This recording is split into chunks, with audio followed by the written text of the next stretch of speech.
Imagine a man standing over a wounded soldier on a rocking ship in the middle of the Korean War.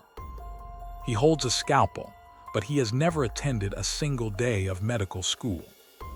This terrified man is about to perform major chest surgery, while the lives of 19 men hang in the balance.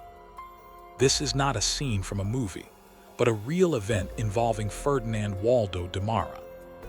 He was known to the world as the Great Imposter because he lived more lives in one lifetime than most people could in 10. He was a monk and a warden and a doctor and a teacher, but he was truly none of them. Ferdinand Waldo Demara was born in Lawrence, Massachusetts in the year 1921. He grew up in an upper-class family until the Great Depression took away their fortune and forced them into a poor neighborhood. This drastic change in status deeply affected young Ferdinand, who longed for the respect and privilege his family had lost. He was a large boy who felt out of place among his peers, but he possessed a sharp intellect and a charming personality. He realized early on that people often judged others by their titles and uniforms, rather than their actual character or abilities. A desire to escape his reality led him to run away from home at the age of 16. He sought refuge with the Cistercian monks in Rhode Island, hoping to find a life of significance and status within the church. However, the strict discipline and silence of the monastic life did not suit his restless spirit for very long. He lacked the patience required for religious devotion, but he loved the robes and the immediate respect they commanded from outsiders. This experience taught him that wearing a costume could change how the world treated him. In 1940, one Ferdinand enlisted in the United States Army. He quickly grew to despise the regimented lifestyle and the lack of recognition he felt he deserved. Instead of working hard to earn a promotion, he decided to desert his post and reinvent himself. He stole the identity of a friend named Anthony Ignolia and fled to a new life. This was his first major criminal act of impersonation, and it set the template for his future. He learned that if he acted with enough confidence, no one would question his credentials. Ferdinand soon joined the United States Navy, where he hoped to find a more suitable role. He requested training in the medical field, but was rejected due to his lack of basic education. Undeterred, he began to fake his own credentials to get what he wanted. However, when the Navy did not grant him the officer status he craved, he staged a fake suicide. He left a set of clothes and a note on a pier to make it look like he had drowned. He then vanished into the shadows, ready to create his next persona. He returned to the religious life for a brief period, but this time he used his charm to move between different orders. He spent time with the Trappist monks in Kentucky and later the Brothers of Christian Instruction in Maine. During these years, he met a young doctor named Joseph Sear. Ferdinand became friends with the doctor and quietly gathered information about his medical practice and background. He did not know it yet, but the name Joseph Sear would become the key to his most dangerous and famous deception. Ferdinand decided to try his hand at academia next. He forged a set of transcripts and presented himself as a scholar named Robert Linton French. With these fake papers, he secured a position teaching psychology at Gannon College in Pennsylvania. He was surprisingly popular with the students because he was charismatic and unconventional. However, the administration eventually grew suspicious of his lack of formal knowledge and his erratic behavior. Before they could expose him, Ferdinand packed his bags and disappeared into the night. He moved to the West Coast and found work at St. Martin College in Washington State. Here, he not only taught classes, but also rose to a position of authority within the local monastic community. He was emboldened by his success and felt invincible. But the law was slowly catching up to him.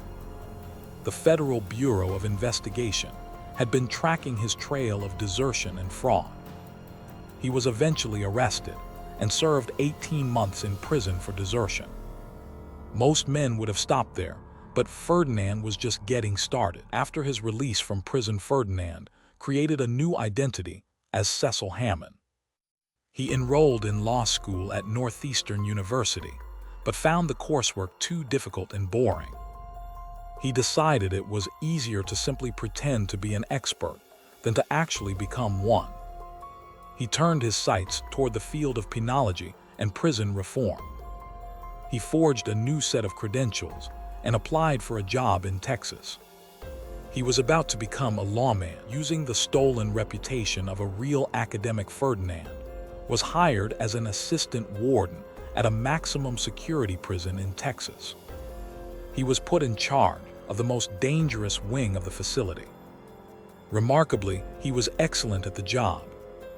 He carried no weapon and used his imposing size and psychological insight to manage the inmates. He implemented humane reforms that actually improved conditions.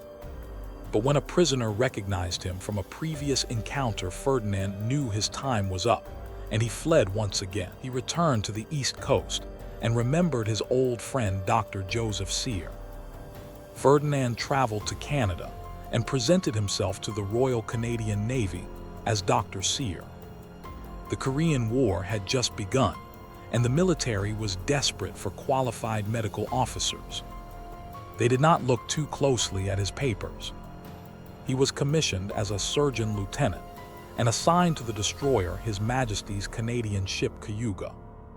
He was now the sole medical authority for over 200 sailors. On board the Cayuga, Ferdinand relied on his massive supply of antibiotics to treat almost every ailment. If a sailor had a cold or an infection, Ferdinand gave him penicillin. The crew loved him because he was generous with medical leave and rations. He spent his nights frantically reading medical textbooks to learn the basics of the job he had already accepted. He managed to pull a tooth from the mouth of the captain successfully, which cemented his reputation as a competent doctor. The ship arrived in the combat zone off the coast of Korea. The reality of war was far more brutal than the theoretical world Ferdinand had lived in. The Cayuga was tasked with supporting commando raids and bombarding shore targets. Ferdinand was terrified that a real medical emergency would expose him as a fraud. He prayed that no one would get seriously hurt on his watch. But fate had a different plan for the imposter. One afternoon, a small Korean junk boat approached the Cayuga under a white flag. It was filled with wounded South Korean soldiers who had been ambushed. The captain of the Cayuga ordered the casualties to be brought on board. Ferdinand stood on the deck and watched as 19 broken and bleeding bodies were laid out before him. Some had minor wounds, but others were in critical condition. There was no other doctor for miles, and the ship could not leave its station. Ferdinand ordered the crew to transport the 3 most critically wounded men to the ship's sick bay. One soldier had a bullet lodged near his heart, and another had a collapsed lung. The captain looked at Ferdinand and told him to do whatever was necessary to save them. Ferdinand knew he had to operate. He sent a nurse to prepare the patients, and he retreated to his cabin. He grabbed a textbook on general surgery and read the chapter on thoracic procedures. He returned to the operating table with the book knowledge fresh in his mind. The room was swaying with the motion of the ocean. He injected the soldier with heavy sedatives and picked up the scalpel. The crew watched in silence as their doctor made the first incision.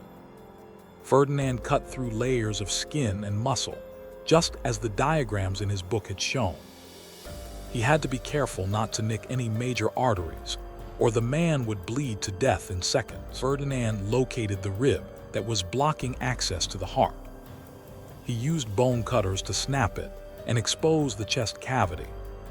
He could see the beating heart, and the bullet lodged dangerously close to it. His hands were steady despite his internal panic. With a delicate maneuver, he extracted the bullet and dropped it into a metal tray. The sound of the metal clinking was the only noise in the room. He then began the long process of suturing the wound closed. He moved immediately to the next patient, who was suffering from a collapsed lung. Ferdinand performed a complex procedure to reinflate the lung and stabilize the man. He worked for hours without a break. By the time he was finished, he was covered in sweat and blood. Miraculously, all 19 patients survived the day. The crew of the Cayuga hailed him as a hero. They believed they had witnessed a master surgeon at work. The story of the miracle doctor on the Cayuga was too good to keep quiet. The ship captain sent a glowing report to headquarters. The press picked up the story, and soon newspapers across Canada were printing the face of Dr. Joseph Cyr. This publicity would be the undoing of Ferdinand Demara. In a small town in New Brunswick, the mother of the real Joseph Cyr saw the photo in the paper. She was confused because her son was currently practicing medicine in Maine. The real Dr. Cyr contacted the authorities to report the identity theft. The Royal Canadian Navy was humiliated. They sent a message to the captain of the Cayuga, alerting him that his surgeon was an imposter. Captain Plomer refused to believe it at first because Ferdinand had saved so many lives. He called Ferdinand into his cabin and confronted him with the telegram.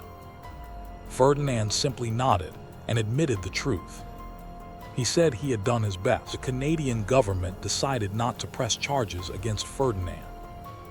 They wanted to avoid a public scandal and a lengthy trial that would highlight their incompetence in vetting officers. They quietly discharged him and deported him back to the United States. Ferdinand returned home not as a criminal, but as a minor celebrity. The story of his surgical exploits had made him famous. He sold his story to Life magazine for a significant sum of money. Ferdinand tried to live a normal life for a while, but the itch to be someone else returned. He used his fame to get a few acting roles in Hollywood. He even inspired a movie about his life, titled The Great Imposter, starring Tony Curtis. Ferdinand worked as a technical advisor on the film, but he felt that the actor was not handsome enough to play him. He enjoyed the attention, but soon the money ran out and the spotlight faded. He drifted back into obscurity and poverty. He tried to work as a prison counselor and a teacher again, but his face was too well known. Whenever he was recognized, he would be fired or forced to move on. He eventually found his way back to the church, which had been his first escape. He was ordained as a minister by a small independent group and worked as a hospital chaplain in Orange County, California. In his later years, Ferdinand lived at the hospital where he worked. He was well liked by the patients who found comfort in his presence. Ironically, the man who had faked being a doctor ended his life comforting the sick and dying. He suffered from diabetes and heart problems, which were exacerbated by his weight. He died in 1982 at the age of 60. He died as Ferdinand Demara, but he had lived as dozens of other men. The legacy of Ferdinand Demara is a complex puzzle. He was a criminal and a fraud who lied to everyone he met. Yet he also saved lives and improved the conditions of the prisons he managed. He possessed a genius-level intellect and a photographic memory that allowed him to master complex professions in days. He proved that confidence and appearance are often more powerful than actual credentials in our society. Psychologists have debated what drove Ferdinand to live such a life. Some say he was a sociopath who craved power and control. Others believe he was simply a bored genius who treated life like a game. Ferdinand himself once said that he operated on the principle that if you act like you belong somewhere, people will believe you. He exploited the social contract of trust that holds society together. His story forces us to question how much we really know about the people in positions of authority. We trust doctors and pilots and teachers because they wear a uniform and hold a title. Ferdinand Demara showed that those symbols can be easily counterfeited. He exposed the fragility of the systems we rely on. He was the ultimate actor, and the world was his stage. Today, the story of the Great Imposter remains one of the most fascinating tales of the 20th century. It is a story about identity and ambition, and the human desire to be someone special. Ferdinand Demara was a liar and a cheat, but he was also brilliant and fearless. He remains a reminder that sometimes the most incredible stories are not fiction, but the strange and twisted paths of real human lives.